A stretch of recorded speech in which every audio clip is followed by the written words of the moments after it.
Bienvenue sur Africa 24 dans cette nouvelle édition du QG Weekend. Voici les titres de l'actualité.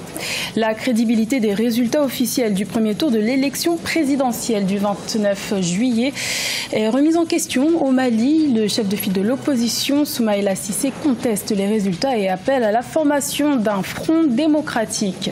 La politique de diversification de l'économie menée depuis 2016 par le Tchad porte ses fruits. 2 ans après l'effondrement des cours mondiaux du pétrole, le secteur de l'élevage tchadien est en plein essor. Il a connu une hausse de 12% en 2 ans. Et un grand projet agroécologique est en cours de création au Cameroun. L'Institut panafricain pour le développement veut lancer un concertopole dans la région de l'Ouest afin de lutter contre l'insécurité alimentaire. Au Mali, les résultats du premier tour de l'élection présidentielle du 29 juillet sont remis en question par le chef de file de l'opposition, Soumaïla Cissé, arrivé en 2e position avec 17,8% des suffrages. Au lendemain de la publication des résultats officiels qu'il conteste, le principal rival du président sortant, Ibrahim Boubacar Keïta, a appelé à la création d'un front commun pour le Mali. Reportage de notre correspondant Mokhtar Bari. Les résultats de l'élection présidentielle malienne sont connus depuis ce 2 août 2018. Le président sortant Ibrahim Boubacar Keïta arrive en tête avec 41,24%, suivi de Soumaïla Cissé avec 17,80%. Un second tour aux allures de remake de 2013 devra départager les 2 candidats le 12 août 2018. Cependant, lors d'une déclaration à son QG, le candidat Soumaïla Cissé rejette ces résultats. Ces résultats ne reflètent pas le vote des Maliennes et des Maliens. Ce sont des résultats manipulés. Nous ne les accepterons pas. Nous ne les accepterons pas. Tout en rappelant les irrégularités dénoncées par 17 candidats, Soumaïla Cissé appelle l'ensemble des 23 candidats opposés au président sortant à faire bloc pour exiger la publication de tous les résultats, bureau de vote par bureau de vote. J'en appelle à la vigilance de toutes les forces démocratiques, à la mobilisation de tous pour défendre l'expression libre du suffrage du peuple. Chères sœurs Guénébou, mes chers frères candidats, je vous invite à la constitution d'un front pour le Mali, car c'est du Mali qu'il s'agit. C'est le Mali. C'est la démocratie malienne qu'il faut sauver. En attendant la validation des élections par la Cour constitutionnelle, l'heure est aux consultations dans les différents états-majors de candidats. Notons que Aliou Diallo et Cheikh Modibo Diarra sont arrivés respectivement 3e et 4e avec 7,95% et 7,46%. Également dans l'actualité, l'ancien vice-président congolais Jean-Pierre Bemba, qui est de retour en République démocratique du Congo depuis le 1er août. Après plus de 10 ans d'absence, a intercédé ce vendredi 3 août auprès des autorités congolaises en faveur de Moïse Katumbi. Jean-Pierre Bemba, qui a déposé son dossier de candidature le 2 août en vue de l'élection présidentielle du 23 décembre 2018, a demandé aux autorités congolaises de calmer le jeu et de trouver une solution pour que Moïse Katumbi rentre au pays pour participer aux prochaines échéances électorales. En effet, l'ex-gouverneur du Katanga a tenté ce vendredi de revenir au pays par la frontière zambienne en empruntant la route. Après plus de 2 ans d'exil, il a affirmé avoir été empêché d'atterrir à Lubumbashi ce vendredi, ce que dément les autorités congolaises qui évoquent des mandats d'arrêt à son encontre s'il parvient à franchir la frontière. Au Tchad, la politique de diversification de l'économie commence à porter ses fruits. Après la chute des cours mondiaux du pétrole en 2016, le gouvernement tchadien a décidé de miser sur d'autres secteurs, comme par exemple le secteur de l'élevage. Le pays a d'ailleurs enregistré une augmentation du nombre de cheptels de 12% en 2 ans. C'est un reportage de notre correspondant Mahamat Ramadan. Au Tchad, la politique de diversification de l'économie initiée par les autorités en 2016 commence à donner des résultats dans le secteur de l'élevage.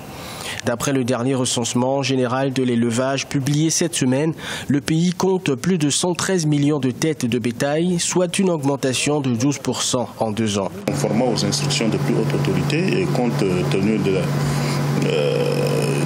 difficultés économiques qu'on a dues aux baisses de cours de pétrole, nous avons instruit les services déconcentrés de l'État dans la région à s'impliquer, à être au plus près des éleveurs surtout pour les encourager, les aider et nous rapporter leurs difficultés. Cependant, le secteur est confronté au manque de transformation industrielle et reste dépendant des aléas climatiques. La faible pluviométrie entraîne la rareté de pâturage et des cours d'eau pour l'abreuvage des bétails. Il est vrai que notre cheptel est vacciné régulièrement et gratuitement par les agents vétérinaires, mais nous sommes toujours confrontés au surpâturage car les cours d'eau tarissent pendant la saison sèche. Il nous faut donc des installations pour le pompage d'eau. Au Tchad, l'élevage est la deuxième source de revenus après le pétrole. La part de l'élevage dans le PIB national est de 53% et fait vivre environ 40% de la population. Il représente 30% des exportations tchadiennes vers les pays voisins. En Côte d'Ivoire, le gouvernement encourage les femmes qui désirent entreprendre. Pour ce faire, un fonds de 5 milliards de francs CFA a été débloqué depuis août 2017 pour promouvoir les PME et l'entrepreneuriat des femmes. Cette initiative a permis d'accompagner près de 80 femmes entrepreneurs. Aïssatou Bari. Ce sont au total 703 millions de francs CFA qui ont été accordés à 45 femmes chefs d'entreprise, constituant la troisième vague du fonds pour la promotion des petites et moyennes entreprises en Côte d'Ivoire. Lancé en août 2017, le Fonds pour la promotion des PME et de l'entrepreneuriat féminin est doté d'une enveloppe de 5 milliards de francs CFA. Nous sommes des millions de femmes entrepreneurs à tous les niveaux, formels comme informels. Aujourd'hui, c'est un grand espoir pour nous. Il y a un engouement pas possible. Nous avons toujours sollicité, ce n'était pas encore fait. Aujourd'hui, c'est effectif.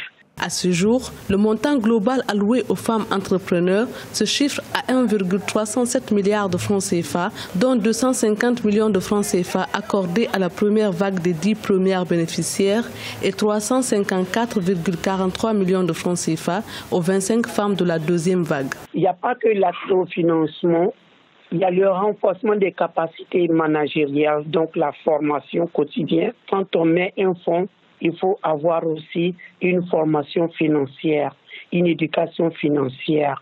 Comment éventuellement cette femme justement qui vient de recevoir, qui a bénéficié du fonds, comment elle peut traduire son business plan en réalité. Selon la Banque mondiale, 70% des PME détenues par des femmes dans les pays en développement sont exclues par les établissements financiers ou ne sont pas en mesure de recevoir des services financiers assortis de conditions adéquates pour satisfaire leurs besoins. La famine reste un problème majeur du sous-développement en Afrique. Pour l'enrayer, notamment au Cameroun, l'Institut panafricain pour le développement entend créer un concertopole, un projet agroécologique pour lutter contre l'insécurité alimentaire dans la région de l'ouest du Cameroun. Reportage de notre correspondante Viviane Bauken. L'insécurité alimentaire est une question qui préoccupe l'Institut africain pour le développement. Et pour mettre sur pied une agriculture de seconde génération et de façon durable, les responsables de cette institution entendent mettre sur pied un concertopole, un projet agroécologique qui va apporter une valeur ajoutée sur les productions locales. Je vous donne un exemple très simple. Nous avons le cacao. On cultive ce cacao et tous les paysans croient que cultiver le cacao, c'est pour exporter.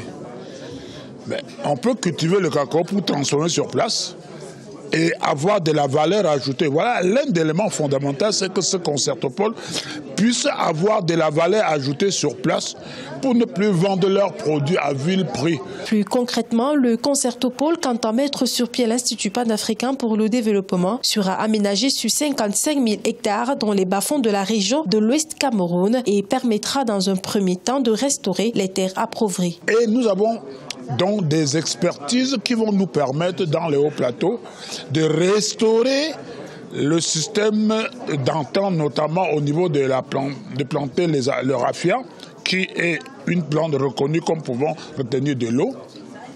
Modifier le système des eucalyptus que nous avons actuellement qui appauvrissent le sol, alors qu'il y a d'autres formes d'eucalyptus qui enrichissent le sol. Grâce à ce projet de Concertopole, l'Institut panafricain pour le développement ambitionne d'offrir à l'Afrique une agriculture de seconde génération.